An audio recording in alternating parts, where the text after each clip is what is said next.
Hey, Elisa, can you see me okay? Can you hear me? Yeah, Awesome, perfect. I appreciate you taking the time. sure.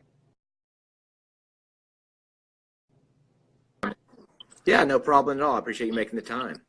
Um, I don't want to take up too much of your time, so I'll just jump right into it. Do you mind telling me a little bit about where you're from and how you originally got into the real estate investment? Sure.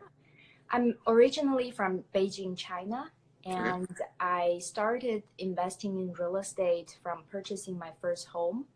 So Mhm. it was a two-bedroom, two-bath condo in San Francisco, and I lived in one unit and rented out the other bedroom.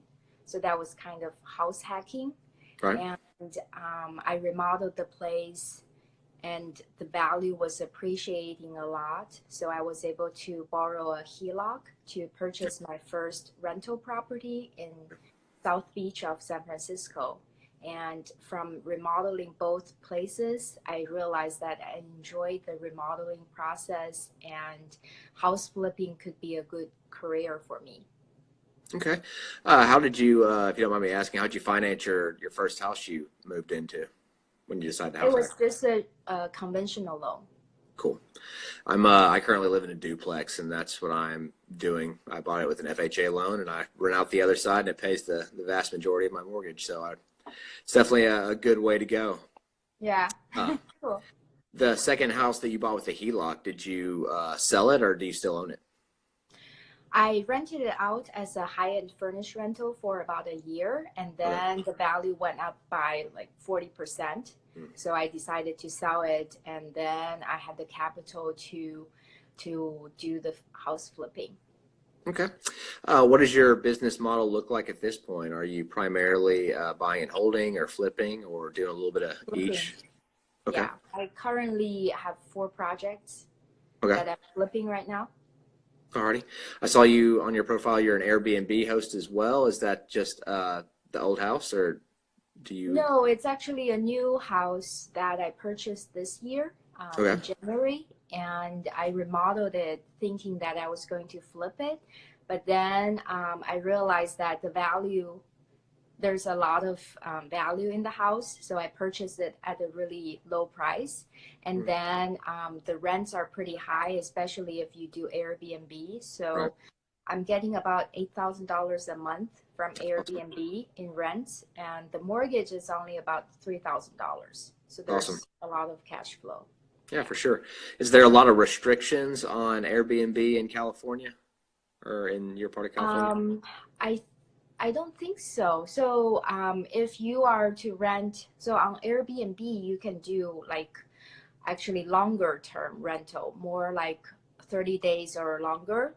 Hmm. And with 30 days or longer, there's not a lot of restrictions. It's more Okay. for like shorter term. If you were to rent out just a few days, Okay. then there's more restrictions. Okay. So, what kind of clientele do you generally rent out to a month for? Is it like doctors or construction workers that come in and leave, or? It's, I think it's a little bit of everything. Mhm. So I've seen renters that are professionals that they are Okay. just their housing is covered by their companies, and also there are travelers to the Bay Area, and so it's a little bit of both. Cool. How do you generally go about financing your flips at this point? Do you use hard money, or are you using your Yeah. own generally hard money? So I use hard money to fund up to 70 to 90% of the purchase price. Mhm. And I use my own money to cover the rest of the purchase and also the rehab. Okay, cool, cool. That's pretty much what I'm doing at this point. So Yeah. I think it's generally speaking a pretty good way to go. Mhm. How do you go about finding the deals that you work on? I know it can be a challenge in California to come across good deals, especially with the right margins that you need. Hmm. Yeah, there are not a lot of good deals. It's very hard to come by. I usually purchase about 30 to 40% below the ARV. Mhm. So my main source of deals is from agents, real estate Okay. agents. So they bring the deals to me and they represent me on the buying side. And after I flip the house, I list the house again with them so they can get at least double commission. It's interesting. In Tennessee, I don't. People generally don't use the MLS to find a whole lot of deals, and I'm wondering. I've heard a lot of people from California say they do. I'm just kind of wondering if it's because the population of the cities are so high that it's easier for deals to go through the cracks. But I think that's pretty interesting that you're able to use a realtor. I wish I could have a realtor bring me deals more frequently, but that's awesome. I think when they realize that they can get at least double commission, they are very happy to work with investors. Right. Because it's very good incentive to them. Yeah, especially because they can keep coming back to you as well, because a normal homeowner or buyer might be a one-off, but being an investor, you're going to buy several homes multiple times a year and then get them paid twice. So that's good. Yeah. Good for them. Are you when you're working on these houses, I've seen some of the videos that you post doing some of the work yourself. Do you do a lot of the work yourself or just a little?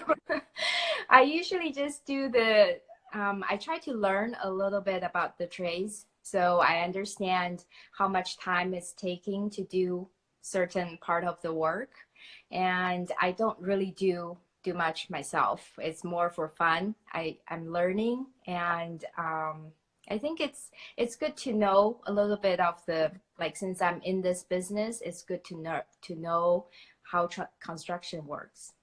Right. Okay. Yeah, but I have a crew. To do the work mainly. Yeah, I do too.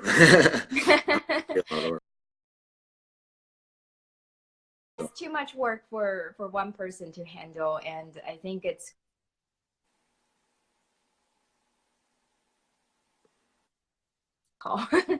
so I think it's good to have professionals to do the work because they can do the work much more efficiently, and it saves you money. Right, for sure. And you can do more jobs at once. Exactly. Do you see yourself starting to buy and hold more in the future? Maybe the market settles down, or where would you kind of like to take things? I definitely plan to buy more rental properties. Yeah, if the market keeps declining and get to a certain point where I think it makes sense to purchase more rental properties, yeah, I'd like to buy more. What are some of your biggest challenges that you've had as you've kind of gotten going and progressed your career? I think a challenge I have right now is I have 4 projects going on, but my crew can only do 2 at a time. So the projects are a little slower than usual. And I should probably look for more contractors to work with so that I can work on more projects at once. Yeah. Expanding is definitely a challenge.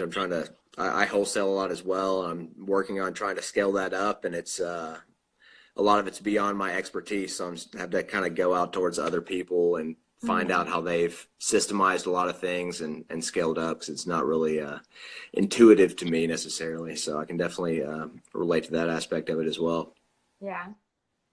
And do you have any advice for people that are just kind of getting started that want to get into it, whether it's, Airbnb or rehabbing properties? Sure. I'm not sure if you heard about Airbnb arbitrage.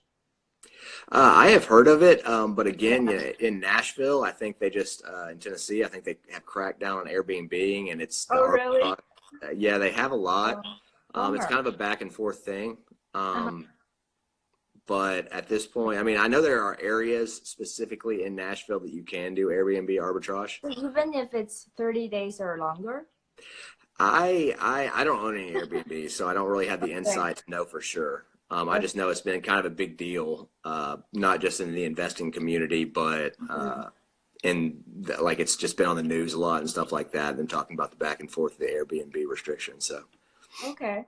Yeah. So